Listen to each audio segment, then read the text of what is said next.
Ma, alam nyo, ngayon palang natatakot na ako magkaroon ng asawa. Kasi iniisip ko lahat ng lalaki gaya ni Papa. Paano kung biglang isang araw, yung lalaki na nakilala ko magbago ng ugali, di ba? Bugbugin niya rin ako o kami ng mga magiging anak namin. Pero iisa lang ang naiisip kong gagawin ko. Hindi ko gagayahin ang pagiging martir mo. Kung gugustuhin mo, kaya mo naman talagang makalaya sa kanya eh. Wala naman siyang ibang pangahawakan sa'yo maliban dyan sa kasal nyo. Ano namang magagawa ng papel nyo kung wala naman na siyang respeto sa'yo? Kaya pati ikaw nawawala na rin ng respeto sa sarili mo. Ma, bata pa lang ako, kita ko ng lahat ng ginagawa niyan. Minsan nga mag-isa yan natutulala siya eh.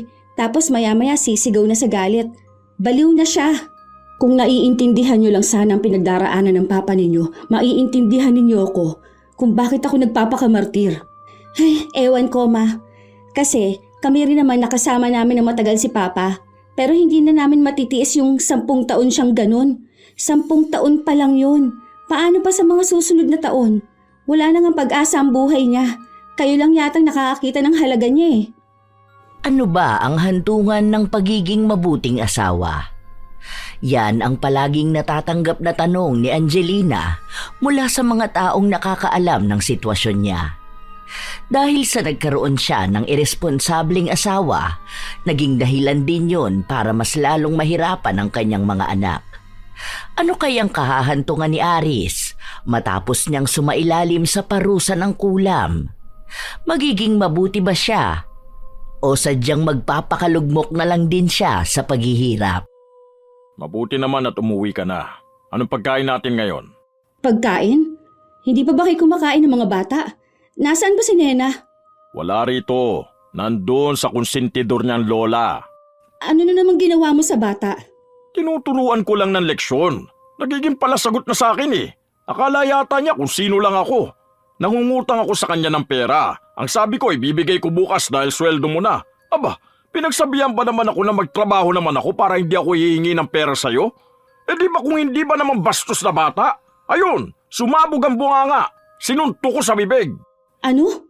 Ano ba naman yan, Aris? Ilang taon lang yung anak mo, ganyan ang ginawa mo.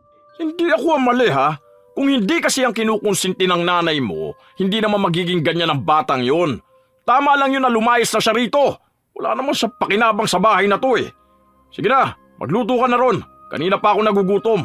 Alam kong ayaw mo nagugutom ako dahil hindi mo gugusto'y makita kung sino ako kapag gutom ako.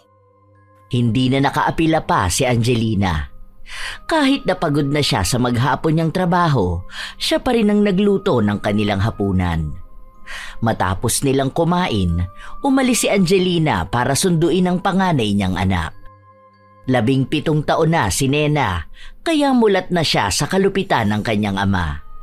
Ilan na rin sa mga kakilala ni Angelina ang nagsabi sa kanya na hiwalayan na niya ang kanyang asawa. Tutal daw ay kaya naman niyang buhayin ang kanyang mga anak. Siya lang kasi ang nagtatrabaho habang ang asawa niya ay nasa loob lang ng bahay nila. Kahit gawaing bahay, hindi nito magawa. Kapag walang pagkain, sa kanya iaasa ang lahat.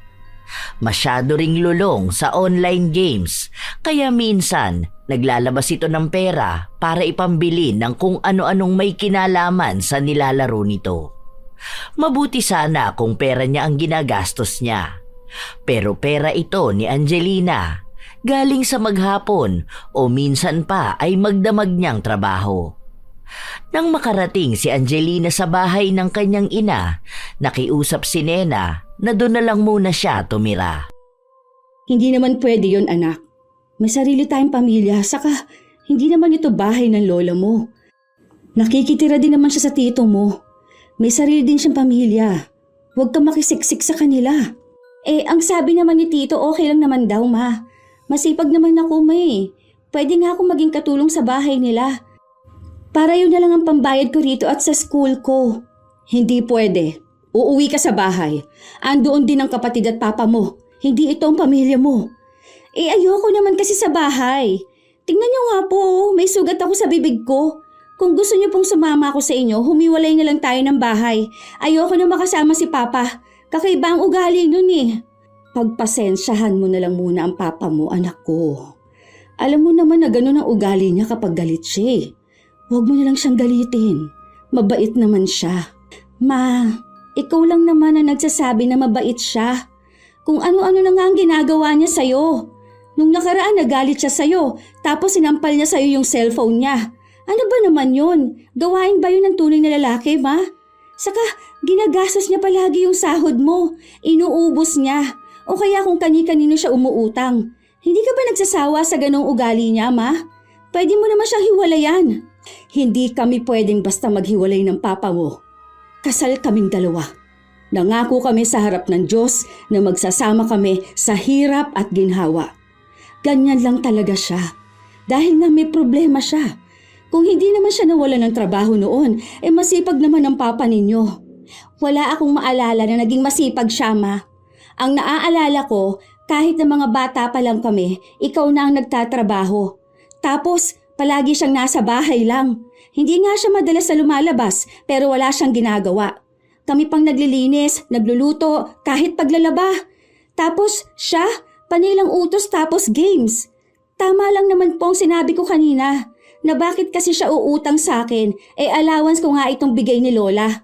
Yung allowance na bigay mo sa amin, kinuha niya, kasi binili niya nung ano. Ewan ko, basta doon sa ML niya.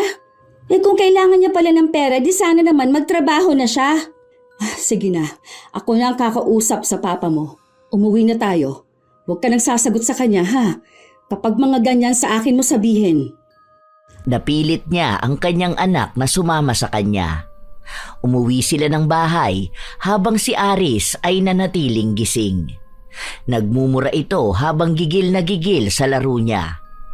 Alam niyang dumating ang dalawa pero hindi niya pinansin. Anong oras na rin noon pero hindi pa rin natutulog si Aris. Hanggang sa nakuha na ni Angelina ang antok niya. Pagod na rin siya dahil bukas ay gigising siya ng maaga para maghanda ng kakainin ng mga anak niya at babaunin niya sa trabaho. Hanggang sa bigla na lang siyang nagising. Tangina, walang flicker yan! Woo! Napabalikwas pa ng tayo si Angelina kaya mas lalo niyang naramdaman ang sakit ng kanyang ulo. Tuloy-tuloy lang si Aris sa pagsigaw at pagmumura sa nilalaro niya. Hindi na sana papansinin pa ni Angelina dahil alam niyang mauuwi na naman sa pagtatalo. Pero sadyang malakas ang sigaw ni Aris. Nakakaistorbo ito na para bang siya lang mag-isa ang nakatira sa bahay. Naabutan ni Angelina ang asawa na nasa sala at gigil na gigil sa kanyang cellphone. Tangina, huwag na pumalag! Aris, pwede bang hinaan mo naman ang boses mo? Anong oras na oh? Alam mo namang natutulog na kami. Yung mga bata doon, malamang nagising na rin sila. Kahit na hinaan mo lang sana ang boses mo o kaya doon ka na lang sa kusina maglaro para kahit papaano malayo sa kwarto. Hindi mo ba nakikita na masaya ako naglalaro? Iniistorbo ko ba kayo, ha? Kapag ako natalo rito dahil sa malas ka, malalagot ka talaga sa akin. Anong oras na hindi ka pa dyan matulog? Pupunta mo pa ako rito para lang pagbawalan akong maging masaya? Natutulog na nga ako, nagising lang ako nang bigla na lang akong nagulat sa'yo. Hindi ba pwedeng kahit paano hinaan mo na lang ang boses mo? Hindi naman kita pinipigilan na magsaya. Tulog yung mga bata. Maaga pa silang papasok bukas. Ako pa ngayon na may kasalanan, ha? Bad trip ka rin no? Aray, tama na! Nasasaktan ako! Ngayon iiyak-iyak ka? Pagkatapos mo akong bad tripin? O saya-saya ko kanina tapos patitigili mo ko? Animal kang babae ka! Ewan ko ba kung bakit ayaw mo akong maging masaya? Kahit na anong pagmamakaawa ni Angelina sa kanyang asawa, hindi ito tumitigil sa pambubugbog sa kanya. Ilang sampal at sipa ang inabot niya. Tumigil lang si Aris matapos na tumunog ang kanyang cellphone, isang indikasyon na magsisimula na muli ang kanilang laro. Bumalik ito sa kanyang kinauupuan at si Angelina naman ay tumayo para bumalik sa kwarto. Masakit ang kanyang katawan hanggang sa kinabukasan, pero gumising pa rin siya ng maaga para maghanda ng makakain nila. Habang sila ay gising na, si Aris naman ay tulog sa sofa. Hawak niya ang kanyang cellphone at kahit na mukhang mahuhulog na ito, wala sa kanila ang may balak na kumuha at magtabi. Dahil alam nila na kapag nagising si Aris, sasaktan lang sila nito. Matapos nilang kumain, naghugas na ng pinggan si Nena, habang ang bunso niyang kapatid ay naliligo. Bago yung mga pasamo, ma. Mukhang nakatikim ka na naman sa walang hiya na yan. Pumapayag ka rin naman kasi. Ikaw rin kasi ang may problema, ma. Kung sana binabanatan mo na rin siya para magtanda yan. May pagtatalo lang kami kagabi. Wala naman ito. Pagtatalo? O baka naiinis na naman siya dahil dyan sa laro niya? Kaya ayaw ko na rito sa bahay. Bukod dyan sa walang kwenta kong tatay, may nanay akong tinotolerate siya. Kung iwan natin yan, ewan ko kung ano mangyayari sa kanya. Sa sobrang tamad niyan, baka mamatay na yan sa gutom. Para sana malaman niya kung paano magtrabaho. Salo kasi kayo ng salo sa kanya. Hindi naman po porket asawa niyo siya, kailangan kayo lang ang magsasakripisyo. Kung 18 na sana ako, aalis ako sa bahay na to, tapos maghahanap ako ng trabaho. Kapag lumaki ka pa anak, mas maiintindihan mo kung ano ang ginagawa ko. Gusto ko lang naman na magkaroon kayo ng buong pamilya. Hindi yung wala kayong ama. Tsaka makikita rin ng papa ninyo ang mali niya. Magbigay lang tayo ng panahon para sa kanya. Ma, kasama lang natin yan sa bahay. Pero hindi naman namin ramdam na may papa kami. Baka nga mas maging masaya pa kami kapag wala yan sa buhay natin. Mas gusto ko pa yung ganun talaga. Saka sa panahon ngayon, hindi naman issue kapag wala kang tatay. Ang dami kong ang kilala na wala namang tatay pero masaya sila. Kami pa itong may tatay pero para namang nasa impyerno araw-araw. Anak, huwag kang magsasalita ng ganyan sa papa mo. Hindi yan magandang pakinggan. Paano naman kung hindi magsasalita ng ganito? Binubugbog ka na nga hinahayaan niyo pa. Kahit nga si Bunso gusto na rin umalis dito sa bahay. Sana lang mag-18 na agad ako para makapagtrabaho na ako. Kung gusto niyong sumama, dyan sa walang kwentang lalaki na yan, sige lang po. Basta kapag ako nakaalis na, kukunin ko rin si Bunso. Ang hirap naman pala magkaroon ng asawa kung magiging martir lang palagi. Hindi na uso yung ganyan. Pwede niyo nga yung kasuhan. Pinipigilan niyo lang kasi ako kahit matagal ko nang gustong ipadampot sana yan sa mga pulis. Sa mga salita pa lang ni Nena, halata na ang galit niya sa kanyang ama. Sa paglipas ng mga araw, mas lalong lumalayo ang loob nila kay Aris. Tanging pinipilit lang ni Angelina ang mga anak niya na magkaroon ng respeto sa kanilang ama. Isang araw, pumasok sa trabaho si Angelina na may pasa sa kanyang pisngi. Hindi lang ito masyadong halata dahil natatabunan ng kanyang make-up. Gaano katagal sa'yo ang make-up? Feeling ko ang bilis mo yang nauubos, no? Grabe ka kasi magtapal dyan sa mga pasa mo. Alam mo, hindi lahat ng bagay madadaan lang sa makeup, ha? Halata ba, te? Kahit natakpan mo yan ng sandamukal na foundation, halata yan. Kung ako sa'yo, iwanan mo na yung asawa mo. Naku, mas matanda ako sa'yo pero parang ikaw pa itong nagpapakamartir. Baka sa susunod niyan, last makeup mo na sa burol mo. Inaalala ko lang kasi ang mga anak ko. Saka natatakot ako na baka kapag iniwan ko si Aris, lalong masira ang buhay niya.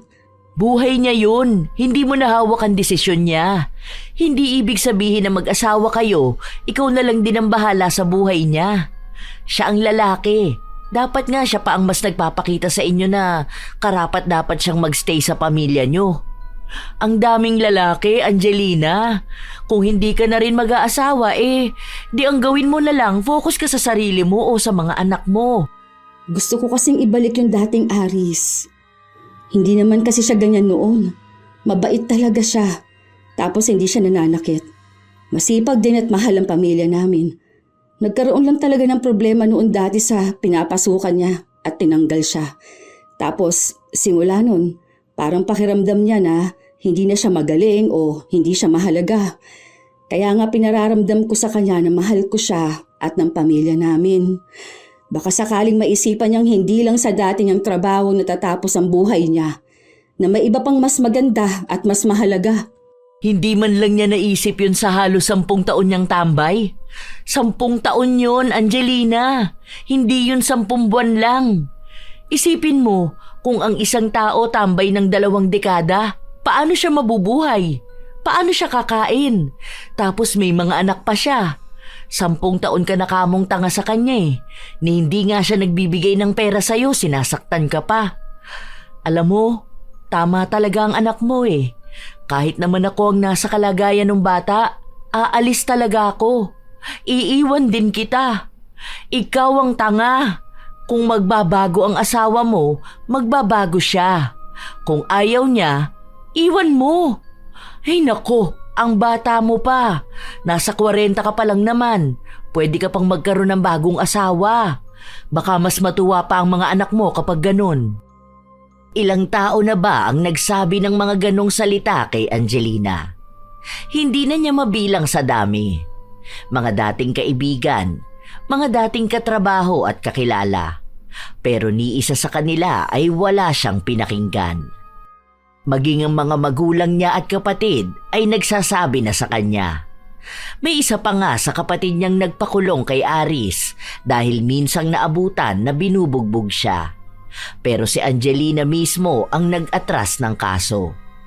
Ayaw niya ng kahihiyan o anong usapin na maaapektuhan ang pamilya nila at mga anak niya. Kaya sumuko na rin ng iba na kausapin siya.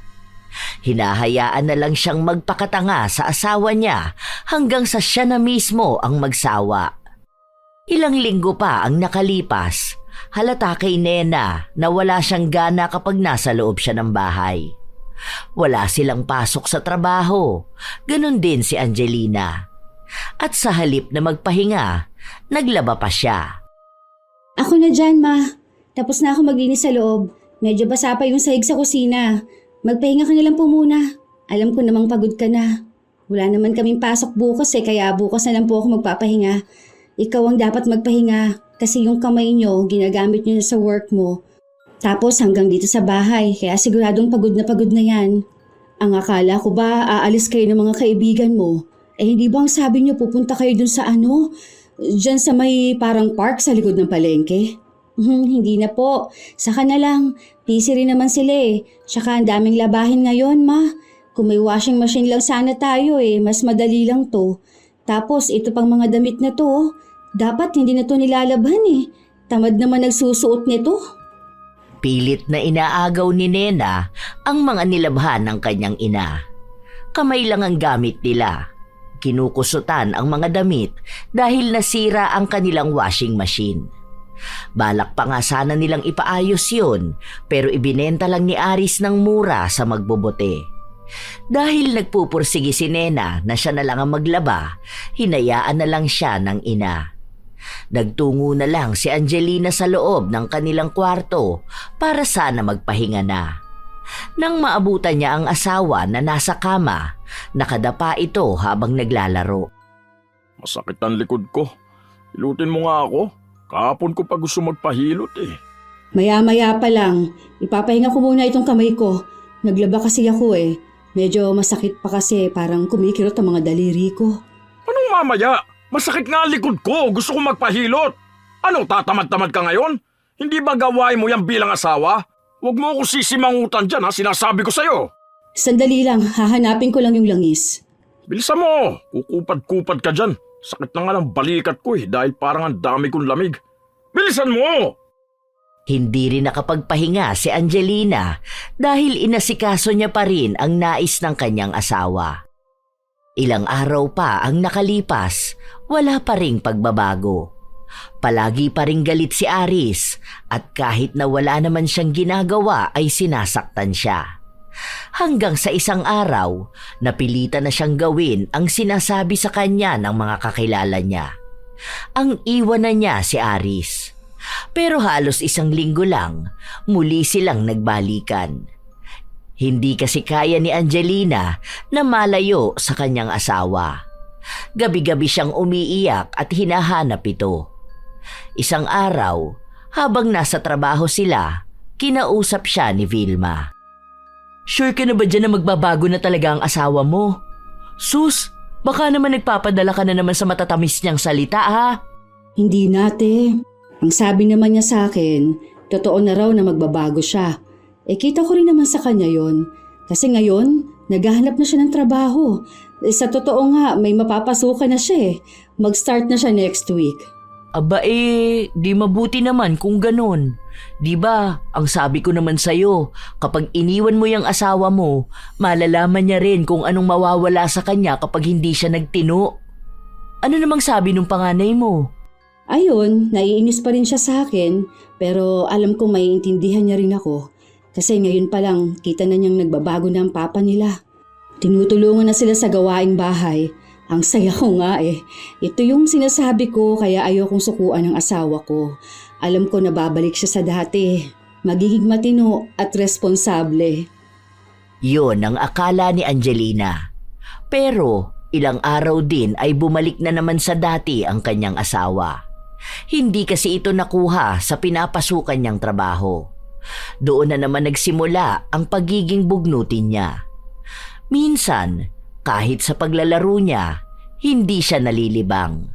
Para bang wala na siyang nakikitang maganda sa paligid niya, kaya galit na galit siya sa nangyayari sa buhay niya.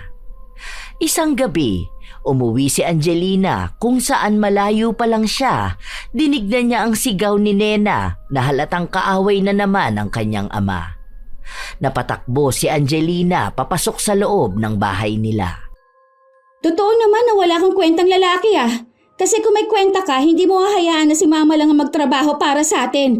Kung matino kang lalaki, mahihiya ka na pinapalamon ka ng asawa mong babae. Kaso hindi. Akala mo yata hari ka rito sa bahay. Kaunting ingay lang kapag natutulog ka, bawal. Pero kapag kami ang nagpapahinga o may gagawin sa bahay, anong ginagawa mo? Sigaw ka ng sigaw. Nagmumurahan kayo ng mga kalaro mo sa ML. Mapabastos ka talagang bata ka. Ano, ganyan ba tinuturo sa eskwela nyo, ha? Kung wala ka naman pala nakukuha magandang asal, sana hindi ka nalang nag-aaral. Sayang lang ang pagpapaaral sa'yo eh. Lalaki ka lang din naman palang walang ya, walang kwenta. Hindi naman ikaw ang nagpapaaral sa akin ah. Sa'yo lang ako bastos at palasagot. At kung wala akong kwenta, parehas lang tayo. Ganun ah. Sige, tignan natin kung hanggang saan yung kasutilan mong animal kang bata ka. Ngayon palang puputulin ko na yung sungay mo! Ano ba? Tama na nga yan! Huwag mo saktan ang anak mo! Tama na yan! Tumabi ka dyan! Huwag mo harangan yung walang yamong anak! Kaya yan namimihasa dahil sinasalo mo eh! Dapat dyan ginugulpi! Nung panahon namin, isang sagot mo lang talagang tanggal yan lahat ng ngipin mo! Didisiplinahin kita para makita mo na mas mataas pa rin ako sa'yo dahil ako ang tatay mo! Wala ka sa mundong to kung wala ako, kaya wala kang kayang ipagmalaki sa akin! Bawat hampas ng sinturon, si Angelina ang sumasalo. Ang bunso naman niyang anak ay walang ibang ginawa kundi ang umiyak. Patuloy ang paghagupit ng galit ni Aris hanggang sa natapos na lang siya dahil sa pagod. Matapos nun ay pumasok na siya sa loob ng kwarto. Ma, ayos ka lang ba? Ma, umalis na tayo rito. Dapat kasi hindi na tayo bumalik eh. Hindi ko na kaya rito. Ayoko na makasama yung hayop na yan. Ayos ka lang ba? Wala bang masakit sa'yo? Ano, ikaw bunso ha? Ma, natatakot na kami. Umalis na tayo. Sige na. Tawagan mo na lang si Tito para sunduin niya na tayo rito. Baliw na yung asawa mo. Iwan mo na yan. Tinawagan ni Angelina ang kanyang kapatid pero hindi para magpasundo siya kundi para sa dalawang bata lang. Pinakiusapan niya ito na kahit doon muna tumuloy sa bahay nila ang dalawa habang hindi pa niya nakakausap ng maayos si Aris. Nung una, pinipilit pa siyang sumama sa kanila pero sadyang ayaw niyang mawalay sa kanyang asawa. Halos isang linggo ring nanatili sa bahay ng kapatid ang dalawang anak ni Angelina. Nagpadala siya ng mga damit nila at pera na rin para may ambag siya sa kinakain ng mga ito. Minsan, umuuwi si Angelina at naaabutan niya ang asawa na nakatulala lang sa kawalan. Ano nangyayari sa'yo? Ayos ka lang ba? Ano bang pakialam mo? Huwag mo ang punahin ang ginagawa ko. Pansin ko lang kasi na kanina ka pa rin nakatulala eh. Baka gusto mong may pag-usapan tayong dalawa? Ano naman pag-uusapan natin ha? Ano, ipapamukha mo na naman sa akin na wala akong kwentang tao ha? Napabigat ako sa buhay mo? Hindi ko naman yan sinabi. Pero yun ang gusto mong sabihin sa akin, di ba? Alam ko naman eh, ganyan ang sinasabi sa'yo ng mga tao. Hala, o sige makinig ka lang sa kanila. Wala akong dapat patunayan sa kahit na sino. Wala ka naman talagang dapat patunayan sa kahit na sino. Patunayan mo ang sarili mo sa sarili mo. Alam ko, kaya ka nagkakaganyan na naman dahil kung ano-ano namang tumatakbo sa isip mo. Kaya nga kita kinakausap ng maayos. Dahil gusto kong intindihin kung ano bang nangyayari sa'yo. Gusto kong ibalik ka sa reality ng buhay. Maayos ako, wag mo akong pinangungunahan. Kung may iniisip man ako, wala ka na dun. Ano, kailangan ba sabihin ko sa'yo kung anong plano ko sa buhay ko, ha? Hindi ba dapat ganun naman dahil asawa mo ko?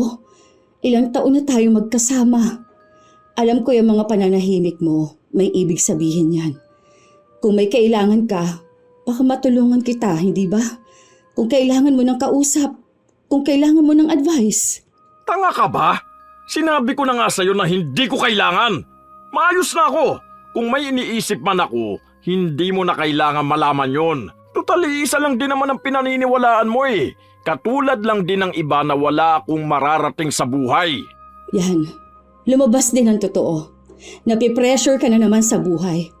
Matapos niyan, ang gagawin mo niyan, magagalit ka na naman. Kahit wala kang kaaway, magmumura ka, magwawala ka. Wala kang pakialam sa buhay ko! Hindi na lang pinilit ni Angelina ang sarili niya dahil alam niyang kapag ganoon si Aris, mauuwi lang din sa hindi pagkakaunawaan at baka masaktan lang siya. Hanggang sa isang araw, umuwi si Angelina. Hindi galit ang kanyang asawa kaya nilalambing siya nito. Hindi naman nakakapanibago dahil minsan talaga ganun si Aris. Sinasabi nga ng iba na para daw itong nasisiraan ng bait. Minsan mabait, minsan naman ay galit. Minsan sobrang sipag, minsan ay sobrang tamad.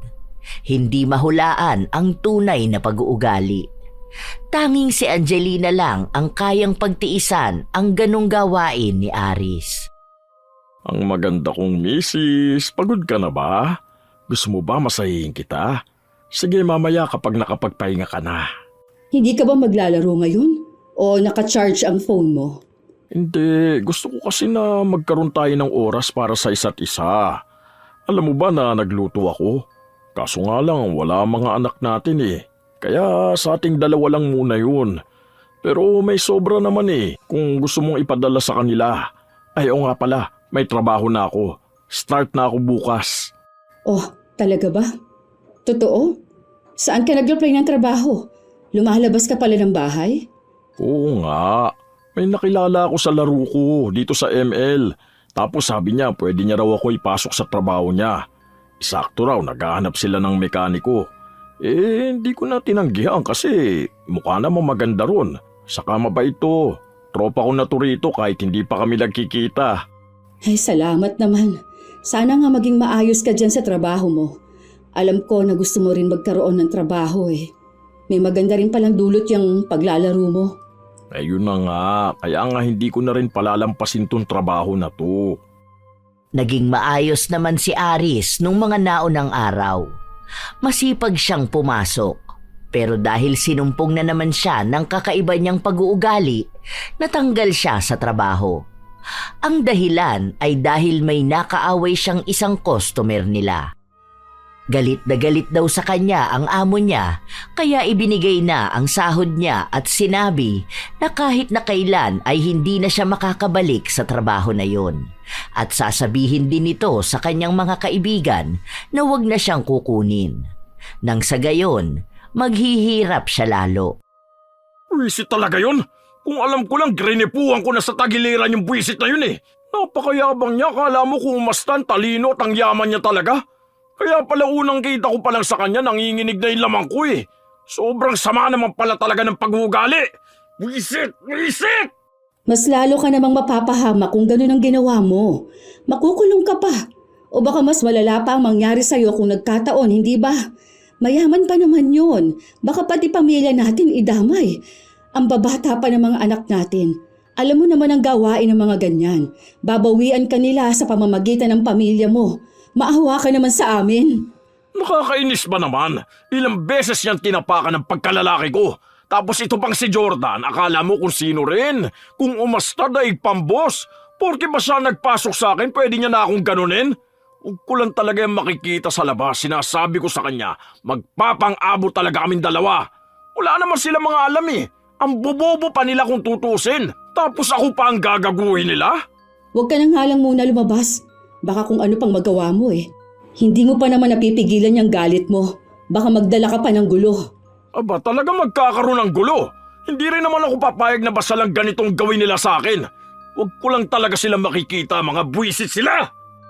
Hindi na nagsalita si Angelina dahil kilala niya ang kanyang asawa. Kapag galit ito, wala itong ibang pakikinggan. Hindi nito kailangan ng kahit na anong payo. Sa mga araw na lumipas, bumalik na naman si Aris sa ginagawa niya. Walang tulog, walang ginagawa sa bahay. Minsan, bigla siyang magiging mabait. Minsan naman, mainitin ang ulo. Ang nagbago lang sa kanya, hindi na siya masyadong nananakit ng kanyang asawa. Pero madalas naman siyang sumigaw at magsira ng mga gamit. Isang araw, abala ang lahat sa trabaho, kaya maging si Angelina ay hindi na magawang makakain. Kumain ka na, ako na dyan. Bilisan mo na lang. Hindi na. Kaya ko na to. Mamaya na lang. Malapit naman na ang uwian eh. OT tayong lahat. Huwag kang magpakamatay sa trabaho mo. Diyan sa ginagawa mo, mauubos talaga ang lakas mo. Sige na, kumain ka na. Kahit bilisan mo na lang basta malamanan yan tiyan mo. Huwag ka na magpunta ng pantry, okay na dyan sa upuan mo. Doon lang naramdaman ni Angelina ang gutom niya. Kanina, masakit ang ulo niya dahil sa trabaho. Ang dahilan pala nito ay hindi pa siya kumakain. Mabilis niya lang din namang naubos ang pagkain niya, kaya nakuha na ulit niyang magtrabaho. Sa susunod, huwag mong hahayaan na magugutuman ka. Mahirap na, hindi lang sakit ang makukuha mo. Baka mamaya maubos talaga lahat ng lakas mo. Ma-burnout ka pa. Mamaya mawalan ka na rin ng gana sa lahat. Hindi ko naramdam. 10 years na ako rito. Isa pa, bawal ako makaramdam ng ganyan. Dahil kapag ako tinamad, walang kakainin ng pamilya ko. Kaya nga sinasabi kong huwag mong sagarin ang sarili mo. Alam ko na di ka lang sa trabaho pagod, pati na rin sa asawa mo. Mabuti nga ngayon hindi ka na pumapasok ng makapalang makeup dahil sa mga pasa na iniiwan niya sa mukha mo. Buti naman nagbago kahit na paano. Pero kahit na, dapat iniiwan mo na yun. Nakikita ko namang sinusubukan niya ulit ang sarili niya na magbago na. May trabaho na nga siya nung nakaraan kaso hindi talaga nagtatagal. Yun na nga, sinusubukan niya pero ang bilis naman niyang sumuko dahil alam niya na kahit na wala siyang trabaho, may taong bubuhay sa kanya. Sana isang araw matauhan ka na, no? Kumbaga, umalis na talaga kayo ng mga anak mo tapos ipapulis mo kapag lumapit sa inyo. Ganun lang yung kadali. Ang daming batas ngayon na pwedeng proteksyon sa inyo laban sa asawa mo. Kaso, ano nga naman magagawa nitong payo ko sa mahal mo siya, di ba? Saka naniniwala ka sa kanya na magbabago pa siya at babalik siya dun sa Aris na nakilala at minahal mo. Hindi na kumibo pa si Angelina dahil alam niya sa sarili niyang wala namang patutunguhan ang magiging diskusyonan nilang dalawa. Mahal niya si Aris at mas kilala niya ito higit sa kahit na sino. Kaya pinipilit niyang tanggapin ang naging malaking pagbabago nito at handa siyang maghintay na bumalik ang ugaling minahal niya. Alam niyang hindi siya maiintindihan ng marami, lalo pat naniniwala sila na kapag ang isang lalaki ay nanakit na ng asawa, ibig sabihin lang nun ay wala na rin ang pagmamahal. Iyon ang bagay na ayaw paniwalaan ni Angelina. Isang araw, dahil walang pasok si Angelina, nakipagkita siya sa kanyang mga anak. Silang tatlo lang, dahil alam niyang hindi magpapakita si Nena kapag nalaman nito na kasama ang kanilang ama. Ma, sige na. Magsama-sama na lang kasi tayo. Ganito rin naman eh, oh. Para namang pinapakita mo sa amin na mas mahal mo si Papa kaysa sa amin eh. Mas pinipili mo siya kaysa sa mga anak mo. Ayaw naman naming magselos pero parang ganun ang nangyayari eh. Hindi totoo yan, anak. Mahal ko kayo. Katulad ng pagmamahal ko sa papa ninyo. Sadyang mas kailangan ako ng papa ninyo dahil sa problema niya. Hindi ka naman mahal ni Papa. Kasi kung mahal ka niya, hindi ka niya sasaktan. Saka bakit sa'yo lang siya magpapabuhat ng problema niya? Dapat nga siya gumagawa ng paraan para hindi siya maging ganyan eh. Hindi na ako sinasaktan ng papa ninyo. Nakikita ko rin namang nagbabago na siya. Kung makakasama niyo ulit siya, makikita niyo na maayos na ang papa ninyo. Hindi ka niya sinasaktan sa ngayon. Pero darating na naman ang araw niya na bubugbugin ka na naman niya dahil sa hindi mawaring dahilan. Naman, baliw na yun si Papa eh. Ni sarili nga niya, hindi niya maintindihan. Hayaan mo na siya. Matanda na siya, ma. Anak, kilala ko ang Papa niyo. Oo, alam kong mali naman talaga ang ginagawa niyang pananakit sa akin noon. Pero alam ko, malapit na siya magbago. Nakikita ko naman. Anong klaseng pagbabago, ma? Tumatanda na lang kaming hindi namin nakikitang nagsusumikap si Papa. Kahit sana para na lang sa sarili niya, hindi ba? Kaso wala eh. Kung talagang naaawa siya sa'yo, sana hindi ka niya hinahayaang magkanda kuba dyan sa trabaho mo. Kailan ka kaya aalis sa bahay? Kailan mo kaya iiwan yung lalaki na yun? Anak, huwag kang magsalita ng ganyan sa Papa mo. Papa mo pa rin yun kahit na anong mangyari. Huwag kang magtatanim ng sama ng loob sa kanya, ha? Ayokong pagdating ng araw, mawalan kayo ng pagmamahal at galang sa kanya. Ma, alam niyo ngayon palang natatakot na ako na magkaroon ng asawa. Kasi iniisip ko lahat ng lalaki gaya ni Papa. Paano kung biglang isang araw, yung lalaking nakilala ko magbago ng ugali niya? Bugbugin niya rin ako o kami ng mga magiging anak namin. Pero iisa lang ang naiisip kong gagawin ko. Hindi ko gagayahin ang pagiging martir mo. Kung gugustuhin mo, kaya mo naman talagang makalaya sa kanya.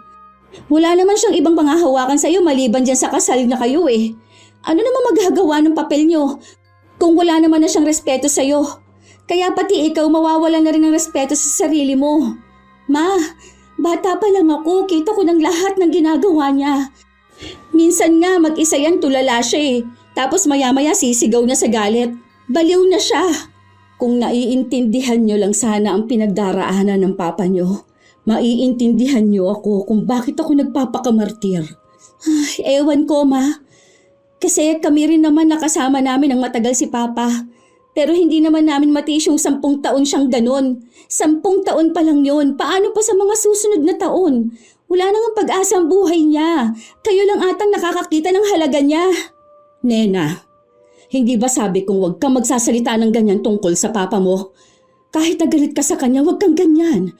Kapag nalaman mo lang kung anong pinagdaraanan niya ngayon, pati ikaw, maaawa sa kanya. Hindi rin naman masisisi ni Angelina ang kanyang anak. Dahil bilang isang kabataan at sa ganung edad, inilalabas talaga nila ang kanilang galit o mga hinaing. Hindi na rin nila pinagtitiisan ang isang sitwasyon na hindi nagiging maganda sa kanila. Pero hindi pa rin susuko si Angelina na darating ang araw na tatanggapin ulit ng kanyang mga anak ang kanilang ama. Sa ngayon, sadyang nakahiwalay pa rin ang 2 bata sa kanila. Ilang araw pa ang nakalipas, may bago na namang trabaho si Aris. Pero hindi pa nila sigurado kung hanggang kailan siya tatagal doon. Sinusuportahan na lang siya ni Angelina dahil pansin niyang nagiging masaya ang kanyang asawa.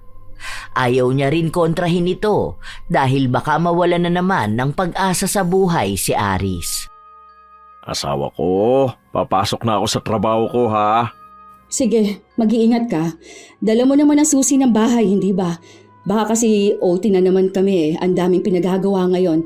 May baon ka na pala dyan, may prutas na rin. Huwag ka magpapalipas ng gutom mo ha. Kapag napagod magpahinga, inom palagi ng tubig. Ang sweet naman talaga ng asawa ko. Pakis nga muna, pampaswerte ngayong araw. Kaya mahal na mahal kita eh. Ang alaga mo sa akin. Naging maayos naman si Aris noong una, pero katulad din ng inaasahan, bumalik ang pagiging walang gana ni Aris. Ilang araw na siyang hindi pumapasok sa trabaho kahit na sinabi naman niyang maayos doon. Wala siyang naging kaaway, hindi rin naman naging masama sa kanya ang kanyang amo. Sadyang wala lang siyang makitang dahilan para pumasok sa trabaho. Hindi ka ulit papasok ngayon? Pakiusapan mo kaya ang boss mo. Gusto mo kuha tayo ng med-cert? Para kunwari nagkasakit ka kaya hindi ka nakapasok? Sayang naman yung trabaho mo. Ang ganda pa naman dun ka mo, di ba? Ayoko na nga, di ba? Tinatamad na akong pumasok. Hindi na ako masaya doon. Dito na lang muna ako sa bahay. Wala akong gana sa lahat. Bakit? May nakaaway ka na naman ba? May nakasagutan ka ba? May rules ba sila na hindi mo gusto? Ano ba? Baka naman pwede pa naman na maayos yun. Mabait naman ka mo ang amo mo kaya wala naman akong nakikitang dahilan para ayawan mo doon. Sayang ang trabaho, Aris. Ayoko na nga. Hindi mo ba naiintindihan yon, ha? Hindi nga ako masaya doon sa trabaho ko na yon. Pinipilit mo ako sayo ko nga. Alam ko sa sarili ko kapag ayoko na sa trabaho ko. Kaya kapag ganun ang nararamdaman ko, hindi ko na pinipilit ang sarili ko. Huwag kang sumigaw, hindi naman tayo nagtatalo. Kaya nga ako nagtatanong para maintindihan kita. Tingin mo ba kakausapin kita ng malumanay kung gusto ko ng away? Inaano ko lang dahil sayang nga din yung araw kong umaandar tapos wala kang ibang ginawa kundi ang humilata tapos tumulala. Baka naman pwede mo pang subukan. Ayoko nga. Kapag sinabi kong ayoko na doon, ayoko na. Ang dami namang ibang trabaho dyan eh. Tingin mo ba mauubusan ako ng pwede kong pasukan, ha? Kapag gusto kong magtrabaho, magtatrabaho ko. Huwag mo akong pakialaman. Buhay ko to. Ang dami nga pero halos lahat namang napasukan mo na. Kilala ka na ata nila na hindi tumatagal sa trabaho. Ano ba talaga ang problema? Sila ba? O ikaw na talaga? Gusto kitang maintindihan. Kasi kahit ako nakakaramdam na rin ng pagod. Ibig sabihin ngayon naniniwala ka na rin sa kanila na ako ang problema. Mali! Mukha namang yun ang tingin mo sa akin noon pa, di ba? Ano? Bakit hindi mo kaya ipamukha sa akin na talunan ako? Sige, sabihin mo nang wala akong kwentang tao. Di ba yun naman ang sinasabi nila tungkol sa akin? Bakit ayaw mo pang sabihin? Ikaw lang naman ang nag-iisip niyan sa sarili mo. Wala akong sinabi. Hindi lang ako. Lahat sila. Lahat kayo. Kung wala naman pala akong kwenta, sige na. Iwan mo na lang ako. Sa ganitong buhay ko, di ba? May magagawa ba ako? Okay lang kahit na mag-isa ako. Sa tanga ako kasi. Biruin mo yun. 10 taon na akong walang trabaho, di ba? Walang gana sa lahat. Hindi ko nga alam minsan kung totoo pa ito nangyayari sa akin o nananaginip ako. Hindi mo ako maiintindihan. Minsan okay ako. Minsan naman bigla na lang ako mawawala ng gana sa lahat. Minsan ang dami kong pangarap tapos maya-maya bigla na namang aatake itong kung ano sa utak ko. Tapos bigla na lang ako magagalit. Hindi ko rin alam kung bakit Mukhang mahirap intindihin, di ba? Hindi ko na rin naman ipapaintindi sa'yo. Kaya nga isipin mo na lang kung anong sinasabi nila tungkol sa akin. Iwan mo na lang ako! Iniintindi naman kita Gusto ko rin intindihin mo ang sarili mo. Mahal na mahal kita kung alam mo lang. Kahit nung binubugbog mo ako, hindi naman ako umalis sa tabi mo. Paano mo nga ako maiintindihan kung hindi ko maintindihan ang sarili ko? Hindi na nakapagsalita pa si Angelina dahil kusang umalis ang kanyang asawa at naiwan siya sa loob ng kanilang bahay. Halos ilang araw din silang hindi nagkikibuan. Kahit nakausapin ni Angelina ang asawa, hindi nagsasalita si Aris. Hindi na rin sila nagtatabi sa pagtulog. Dahil doon, mas lalong nangangamba si Angelina. Ang dami na ring pumapasok sa utak niya. Hanggang sa isang gabi, bigla na lang niyang narinig na namimilipit sa sakit si Aris. Naabutan niya ito sa kabilang kwarto na nakaluhod sa sahig habang hawak niya ang kanyang tagiliran. Anong nangyayari sa'yo? Halika, dadaling kita sa ospital. Ay naku, Ay, dahan-dahan lang. Sige. Subukan mong umakbay sa akin. Hindi nga ako makagalaw. Tuwing gagalaw ako, sumasakit ang tagiliran ko. Sakit! Aray ko! Sobrang sakit talaga! Dahil hindi masyadong makagalaw si Aris, pinilit na lang niyang humiga sa kama. Kapag nakahiga lang siya, wala siyang ibang nararamdaman. Pero kapag tatagilid siya o pipilitin niyang tumayo, doon sumasakit ng sobra ang tagiliran niya. Paano naman kita dadalhin sa ospital niyan kung hindi ka makatayo? Saan ba bandang masakit, ha? Baka naman tumama yan, o ano ba? Huwag mo na akong dalhin sa ospital. Ano na namang sasabihin nila sa akin? Saan ba kasi ang masakit? Saan dyan banda?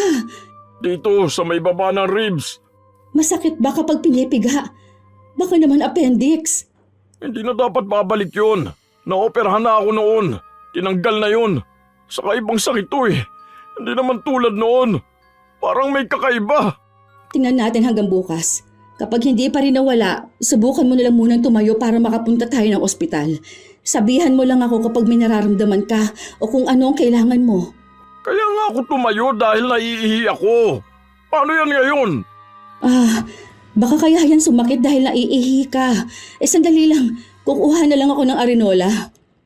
Ang akala nila ay simpleng sakit lang yon na basta lang mawawala kinabukasan o kapag ininuman ng gamot. Pero hindi yon ang nangyari. Hindi naman basta sumasakit ang tagiliran ni Aris, basta nakapirmi lang siyang nakahiga. Kamay niya lang ang pwedeng gumalaw. Sa oras na ibahin niya ang pwesto niya, lalala ang sakit. Minsan pa, sinubukan niyang tumagilid ng biglaan pero hindi niya kinaya ang sakit. Para na siyang mapuputulan ng hininga. Kaya hindi na ulit niya ginawa. Kahit na dahan-dahan man lang o sa pagpatong ng maraming unan sa likod niya para makaupo siya, hindi pa rin magawa dahil sa sakit ng sobra. Labis ang pag-aalala ni Angelina sa dinaranas ng kanyang asawa. Minsan, maging siya ay umiiyak kapag nasasaktan nito. Pero ano nga ba ang magagawa niya? Hindi sila makapunta sa ospital. Ayaw din naman ni Aris. Dahil sa nangyayari, hindi agad makapasok sa trabaho si Angelina. Nanganganib na siyang matanggal, kaya pinakiusapan niya ang anak niyang umuwi sa bahay nila dahil wala na rin silang pasok sa paaralan. Bakit kasi hindi nyo na siya hinayaan, ma? Dagdag na nga siya sa pasakit ninyong nakakakilos siya. Tapos ngayon, mas naging pasakit siya dahil hindi na siya makakilos ng para sa sarili niya. Dapat sa mga ganyang tao, iniiwan na. Ay, huwag ka nga maging masama sa papa mo, anak. Masama yan. Mas masama po yung ginagawa niya. Aalagaan niyo lang naman ang papa niyo kapag wala ako. Kapag nasa trabaho ako. Tapos sabihan mo lang ako kung may mangyayaring masama. Opo, sige na po, ma. Wala naman po ako magagawa eh. Wala naman pong tutulong kay papa. Hindi naman pwedeng yung mga kapatid niya. Paano? Naiinis din sa kanya. O basta, huwag mo namang awayin ng papa mo, ha? Maging mabait ka na lang muna sa kanya lalo na't may sakit siya. Subukan ko po, ma, ha? Depende po yan sa pag-uugali niya. Kung anong pinapakita niya sa akin, yun lang din naman ang ipapakita ko sa kanya.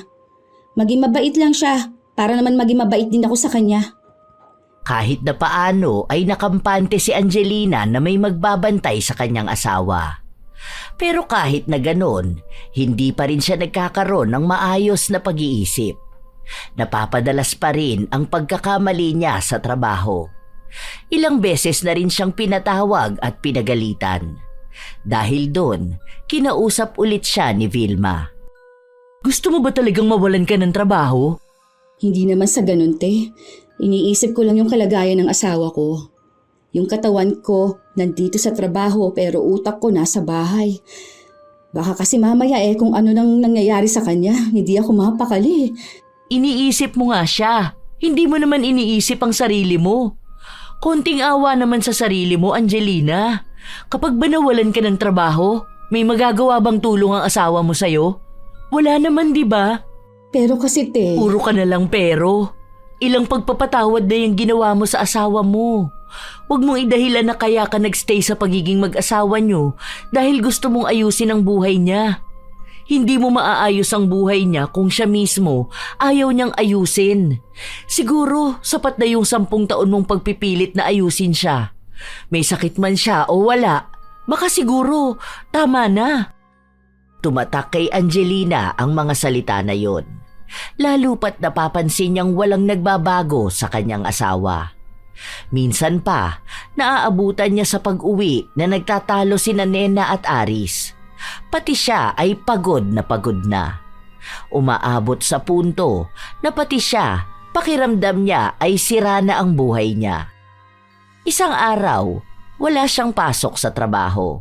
Siya ang nag-aasikaso sa asawa niya habang ang 2 nilang anak ay nasa sala lang. Pwisit naman tong lintik na sakit na to. Ano ba, hindi ba ito mawawala? Hirap na ako. Ayaw akong pakilusin. Pwisit! Parang wala na akong karapatang gumalaw. Mamaya aalis ako. Pupuntahan ko yung sinasabi ni Ate Vilma sa LGU. Ano naman may tutulong nun sa akin? Gagaling ba ako kapag pinuntahan mo sila? Kung hindi naman, huwag ka na mag-aksaya ng oras. Buti kung may doktor na pupunta rito sa bahay para tignan ako eh. Yan na naman, kumikirot na naman. Tutulong silang dalhin ka sa ospital kung saan pwedeng doon ka na muna manatili.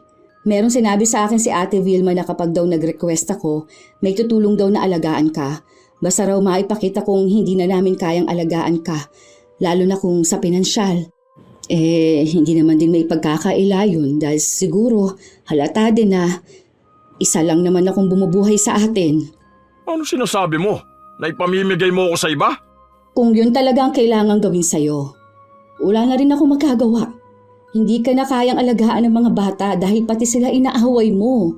Hindi naman pwedeng ako lang dahil hindi ko kayang pagsabay na pag-aalaga sa'yo at sa pagbuhay sa mga anak natin. Parang sinasabi mong malaki kung pabigat sa buhay nyo. Kung susuko ka rin pala, sana noon pa, di ba? Ngayon mo ako pababayaan kung kailan hindi ko kaya magtrabaho?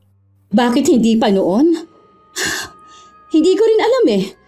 Hindi ko rin alam kung bakit 10 taon na wala kang trabaho at puro pahirap ang ginagawa mo sa akin at sa mga anak natin. Pero nagstay pa rin ako sa'yo.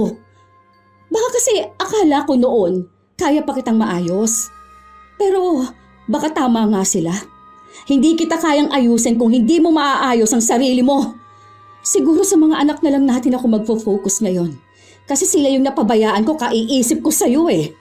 Akala ko kasi simpleng burnt out lang yan, pero mukhang mas lumala ka. Akala ko kaya ko pang ibalik yung dating ikaw, kaso hindi na pala talaga. 10 taon na akong naghintay at nagtiis.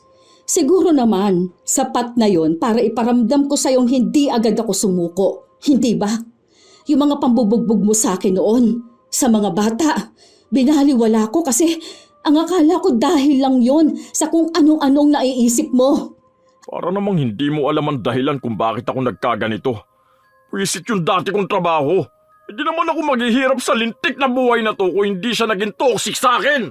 Hanggang ngayon ba, yung dati mo pa rin katrabaho ang sinisisi mo? Oo, siyang dahilan kaya ka natanggal sa trabaho. Pero sa loob ng mahabang panahon, kasalanan mo na yan kung bakit hindi ka na makaasenso. Nagkamali siya sa'yo pero hindi siya ang may hawak ng buhay mo. Masyado mong dinamdam yon hanggang sa hindi ka na nakaahon. Ngayon, kami na lang ang meron ka. Nakikiusap na nga lang ako sa anak mo. Hindi mo pa rin inayos ang pakikitungo mo sa kanya. Walang ibang dapat sisihin dito kundi ang sarili mo. Kung hindi ka kikilos, talagang malilibing ka ng buhay. Hindi na kinakaya ni Angelina ang mga salitang binitawan niya. Maging siya ay nagulat kung paano niya yun nasabi. Marahil dahil sa pagod na siya sa lahat. Hindi lang sa trabaho, kundi pati na rin sa buhay niya. Hindi naman ibig sabihin na ipapaubaya niya sa iba ang asawa niya, hindi na niya ito mahal. Nalaman niya kasi na may pwedeng tumulong sa kanya na magdala sa asawa niya sa isang pasilidad na pwedeng mag-alaga rito dahil wala na silang kakayahan, lalo na kung sa pinansyal na aspeto. Habang nagpapatuloy ang mga araw, inaasikaso yon ni Angelina. May katagalan ng proseso, lalo na't ang daming hinihingi sa kanya. Hanggang sa isang gabi, pag-uwi niya, kinausap siya ng kanyang anak. Sigurado ka na po ba sa gusto mo, Ma? Oo. Baka sa lugar na yon pwedeng gumaling ang papa mo. Kung sakali man magiging maayos siya, bahala na muna siya kung anong gusto niyang gawin sa buhay niya. Kung aayusin niya ba o lalo niyang sisirain. Kanina, pinipilit ni Papan tumayo. Ayaw niya magpahawak sa amin. Pero halatang nasasaktan siya. Nagpumilit siyang maglakad mag-isa papuntang kusina para kumuha ng tubig. Kaso doon naman siya bumagsak tapos namilipit sa sakit. Buti may kapitbahay po tayo na tumulong sa amin na buhatin siya pabalik sa kama. Tapos nun, akala ko hindi na siya uulit pero sinubukan niya ulit lumakad. Hindi ko alam gaano kasakit yung nararamdaman niya pero kita kong nasasaktan siya. Hindi siya sumisigaw pero yung mukha naman niya. Hindi ko nga alam kung ano ba talagang sakit ng papa mo. Hindi naman siya madala sa ospital kasi ang laki ng bill natin ngayon sa kuryente. Yung sahod ko pinambayad ko na. Baka kasi masama ang ugali ni Papa kaya ganyan siya. Nung kinausap mo siya, parang medyo nalinawan ata ang utak niya. Parang may nagising sa katauhan niya, tapos ngayon pinipilit niya magbago. Kaso, bakit ngayon pa siya kikilos kung hindi na siya makakilos, hindi ba? Kaya siguro tama rin ang desisyon niyo, Ma. Hinintay niyo pang maubos ka bago mo siya sukuan, no? Alam mo, anak, sobrang sipag kasi ng tatay mo noon. Kung alam mo lang, talagang hindi siya tumitigil sa pagtatrabaho niya. Hindi pa kami mag-asawa noon, todo na ang kayod niya. Breadwinner kasi siya, tapos 7 sila magkakapatid. Para siguro mga 14 pa lang siya, nagtatrabaho na siya. Una raw noon sumasama siya sa tatay niyang mangisda, tapos pinagsasabay na niya ang pag-aaral at trabaho. Pagka-graduate niya ng high school, huminto na muna siya saglit dahil nag-aaral yung iba niyang kapatid. Nung panahon na yun kasi simula lang ng TESDA. Kaya nag-aral siya hanggang sa naging mekaniko siya. Nung naging mag-asawa kami, okay naman lahat. Sobrang sipag niya. Halos 3 trabaho niya. Lalo na nung nagkasakit ka. Tapos kailangan namin ng pera. Kapag labas siya sa trabaho, iidlip lang yan. May bago na naman siyang papasukan. Ilang taon siyang ganun. Halos walang day off. Hanggang sa natanggal siya sa trabaho. Dahil may nakaaway siya. Simula nun, sobrang lugmok na ng buhay niya. Sa matagal na pala yun eh. Bakit hanggang ngayon hindi niya pa rin ayos ang buhay niya? Tapos hinayaan niyang ikaw ang magtrabaho para sa atin. Tapos sinasaktan pa niya tayo noon. Sobrang bilis pang mag-init ng ulo niya. Parang kahit marinig niya lang na humihinga tayo magagalit na siya. Ay, alam mo, iba yung nararamdaman ng papa mo. May nakausap ako niyan dati kong katrabaho. Ang sabi niya, posible raw na yung pinagdaraanan ng papa mo noon malaki ang epekto para magkaroon siya ng emotional at mental burnout. Kumbaga, simula 14 siya wala na siyang tigil magtrabaho. Tapos sinasagad niya sa pagod ang sarili niya. Walang pahinga. Kumbaga, nasanay na siyang puro trabaho. Kaya nung tumigil ang katawan niya, parang pati loob niya ay napagod. Hindi niya na alam kung paano magpahinga kasi buong buhay niya, ang alam lang niya ay magbanat ng buto. Kaya ngayon, kahit gusto niyang maging maayos, para laging may bigat sa loob na hindi niya maintindihan. Mahirap paliwanag yun kasi paano nga namang iintindihin ng mga tao sa paligid yung tungkol sa ganyan kung yung mismong nakakaranas nun hindi niya maintindihan ang sarili niya. Mali lang talaga doon sa binubugbog niya tayo. Kaya nga hindi ko siya gustong sukuan. Kaso parang pakiramdam ko, sumusunod na rin ako sa nararamdaman niya. Natatakot ako na paano kung pati ako ay mawalan ng purpose sa buhay. Kawawa kayong mga anak namin. Maluha-luha si Angelina habang sinasabi niya ang mga salita na yon. Alam niyang hindi pa yon gaanong maiintindihan ng kanyang anak. Kung gaano kaseryoso ang usapin tungkol sa pagkapagod na walang paliwanag. Ilang araw pa ang lumipas, hindi pa rin naaaprubahan ang request ni Angelina sa pagkuha sa asawa niya. Isang gabi pag-uwi niya, narinig niya ang usapan ng mag-ama sa loob ng kwarto. Sige na, umalis ka na. Kaya ko na ang sarili ko. Aalis ako. Tapos mamaya gagapang ka na naman dyan.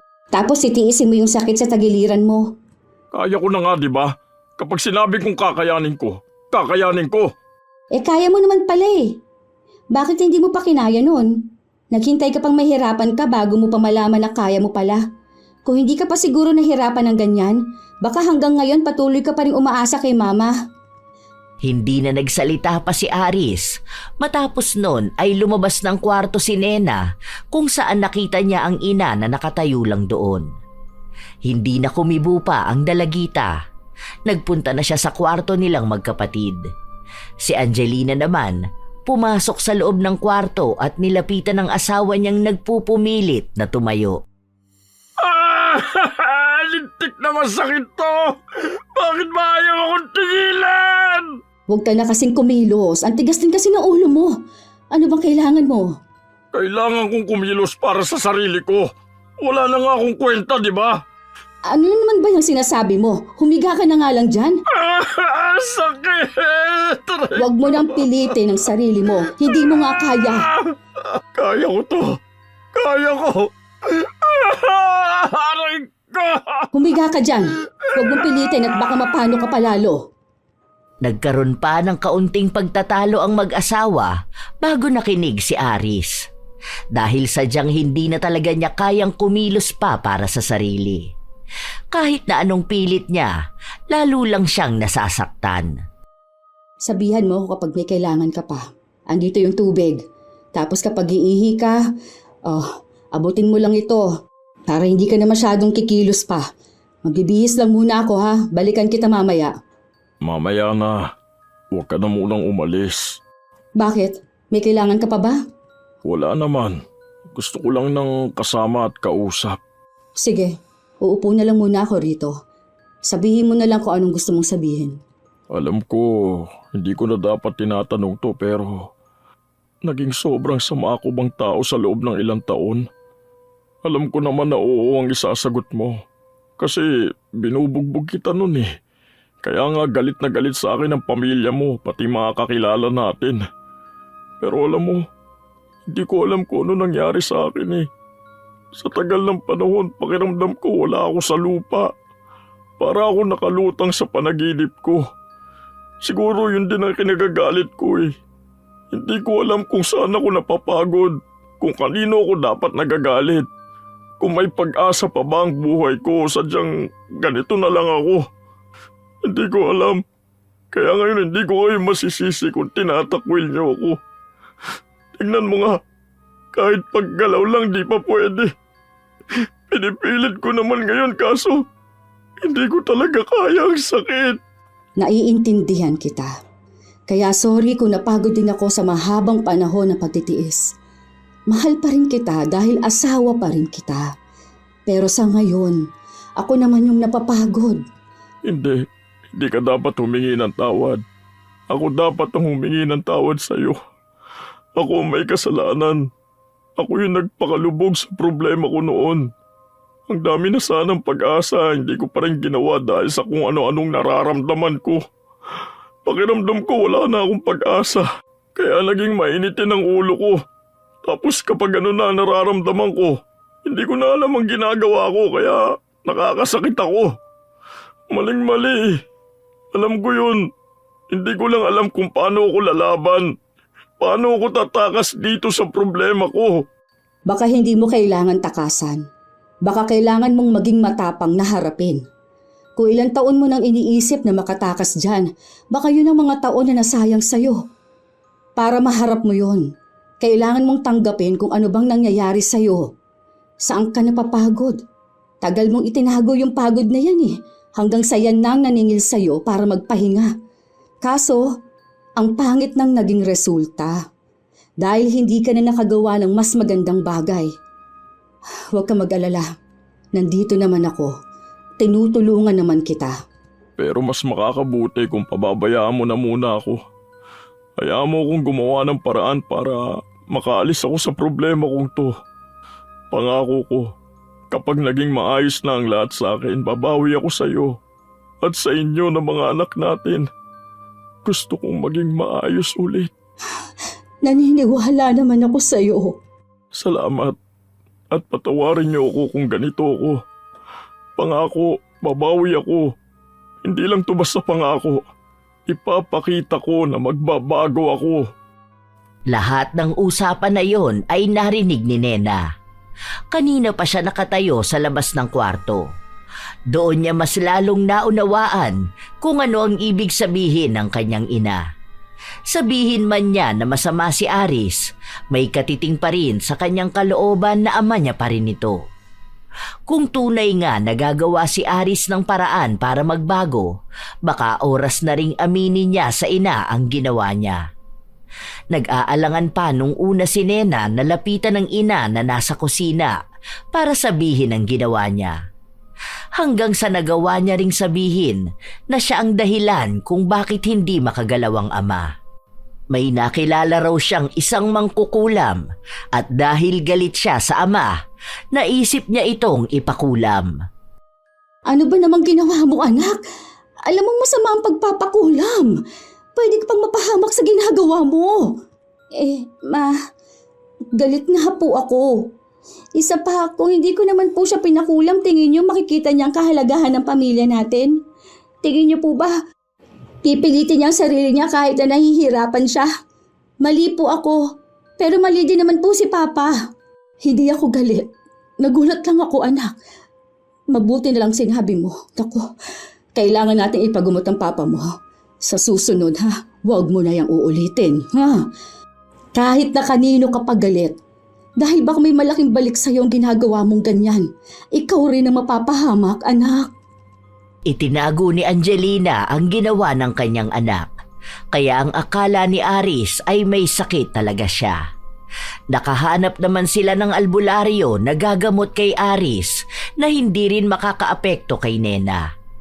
May katagalan din bago tuluyang gumaling si Aris. Halos 1 buwan siyang nakaratay at unti-unting gumagawa ng paraan para muling makakilos. Hanggang sa gumaling na siya ng tuluyan. Dahil doon, ipinakita niya sa kanyang pamilya na magiging maayos na siyang padre de pamilya. Nagkaroon siya ng bagong trabaho. Hindi nila inaasahan na aabot ng halos 3 buwan si Aris sa trabaho na yon dahil noon pa man 3 araw ang pinakamatagal niyang pananatili sa trabaho. Dahil doon, gumaan na rin ang pamumuhay nila, lalo na ang kanilang pakiramdam. Maging si Angelina, hindi na apektado ang trabaho niya dahil sa iba't ibang problema na kinakaharap niya. Wow! Parang fresh ka ata ngayon Halatang walang nakaka-stress na asawa. Hindi naman, te. Congrats Naging maayos na ulit ang asawa mo. Ano palang nangyari dun sa sakit niya? Mabuti na lang gumaling siya, no? Ano bang ginawa mo? Pinainom mo ba ng gamot o mga herbal? Okay na siya, te. Hindi na siya nagpa-doktor pero base naman sa medical niya, wala naman siyang sakit. Nakakatuwa nga ngayon kapag day off naming dalawa, lumalabas kami kasama ng mga bata. Sana nga wag nang bumalik yung sakit niya na yun. Ginawa ko lang yung sinabi ni Mama. Basta wag lang din siyang papagutom, tapos laging exercise. Talagang nagbago ang asawa mo, no? Salamat naman. Ang tagal din ng 10 taon mong pagtitiis sa kanya. Pero sana nga tuloy-tuloy na yung ganyan. Mukha rin naman siyang seryoso. Buti na lang talaga hindi ka sumuko, ano? Yan nga ang pinagdarasal ko, te. Sana nga hindi na ulit siya bumalik sa dati niyang ginagawa. Ngayon kasi, mas malaki ang sahod niya sa akin. Tapos ang sabi niya, okay naman daw siya sa trabaho niya. Masaya si Angelina na ikwento ang naging malaking pagbabago ng kanyang asawa. Minsan pa nga, hindi naniniwala ang ibang tao kapag sinasabi niya yon, lalo na ang mga nakakakilala kay Aris. Sinasabi sa kanya na baka sa umpisa lang yon.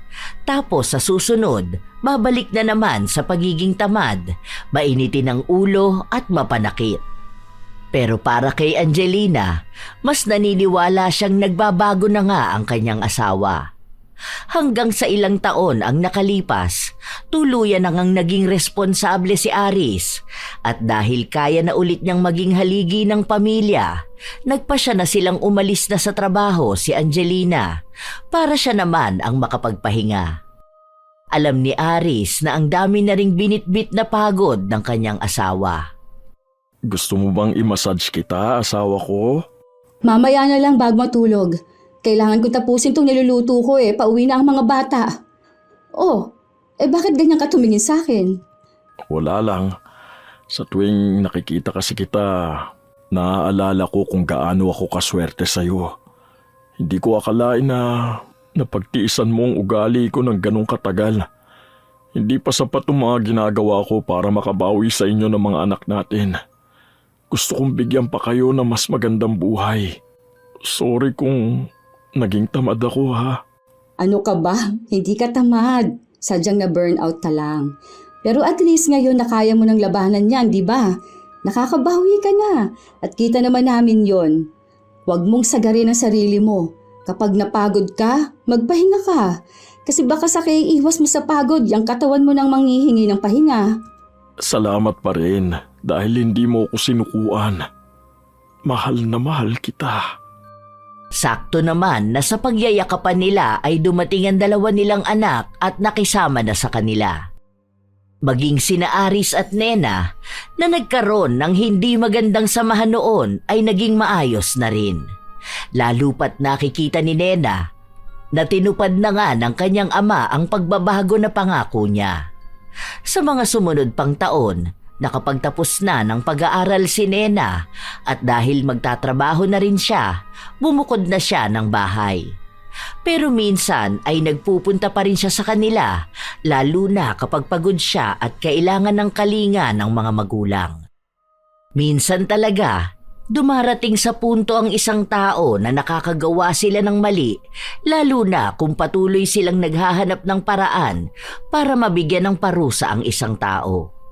Katulad ng ginawa ni Nena na pagpapakulam sa ama, pero minsan din may mga taong katulad ni Angelina na pilit na nagiging maunawain sa kabila ng paghihirap. At ang mga taong minsan ding naging si Aris. Hindi naman mabuti ang makapanakit ng asawa o anak, lalo na kung mainit ang ulo. Pero may pagkakataon na ang ugali at asta ng isang tao ay salamin ng kanyang pinagdaraanan. May mga pagod na hindi nakukuha ng simpleng pahinga, na hindi kaya ng pagtulog lang. Ang tinatawag na burnout ay hindi lang pagod sa trabaho o sa responsibilidad. Ito ay pagkalugmok ng isip at damdamin dahil sa paulit-ulit na sakripisyo, pagkukulang at bigat ng mga pangyayari sa buhay.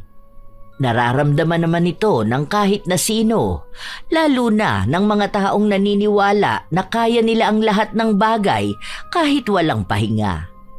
Sa pag-iwas nila sa ganito, doon nagkakaroon ng pagbabago sa ugali, nawawalan ng kontrol katulad ng ginagawa ni Aris noon.